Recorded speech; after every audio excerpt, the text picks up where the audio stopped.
ଗଣିତ ଓ ପ୍ରୟୋଗ ପ୍ରତିଷ୍ଠାନର ନୂତନ କର୍ମଚାରୀ ବାସଗୃହର ଭିତ୍ତିପ୍ରସ୍ତର ସ୍ଥାପନ। ଭୁବନେଶ୍ୱର 15/7/2025। ବିଜ୍ଞାନ ଓ କାରିଗରୀ ମନ୍ତ୍ରୀ ଶ୍ରୀ କୃଷ୍ଣଚନ୍ଦ୍ର ପାତ୍ର ଭୁବନେଶ୍ୱର ଉପକଣ୍ଠ ଅନ୍ଧାରସ୍ଥିତ ଗଣିତ ଓ ପ୍ରୟୋଗ ପ୍ରତିଷ୍ଠାନର ନୂତନ କର୍ମଚାରୀ ବାସଗୃହର ଭିତ୍ତିପ୍ରସ୍ତର ସ୍ଥାପନ କରିଛନ୍ତି। ଏହି ନୂତନ ବାସଗୃହ ପ୍ରାୟ 10 କୋଟି ଟଙ୍କା ବ୍ୟୟରେ ଓଡ଼ିଶା ନିର୍ମାଣ ନିଗମ ମାଧ୍ୟମରେ ନିର୍ମାଣ କରାଯିବ।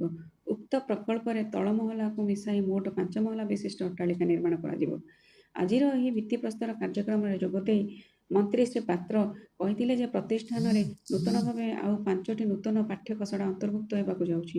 ଏହାଦ୍ୱାରା ଅଧିକ ଛାତ୍ରଛାତ୍ରୀମାନଙ୍କ ଉତ୍ତମ ପାଠପଢ଼ା ପାଇଁ ଅଧିକ ଅଧ୍ୟାପକ ଓ କର୍ମଚାରୀଙ୍କ ଆବଶ୍ୟକତା ରହିବ। ଏହାକୁ ଦୃଷ୍ଟିରେ ରଖି ଭିତ୍ତିଭୂମି ସୁଦୃଢ଼ କରିବାର ଆବଶ୍ୟକତା ରହିଥିବା ସେ କହିଥିଲେ।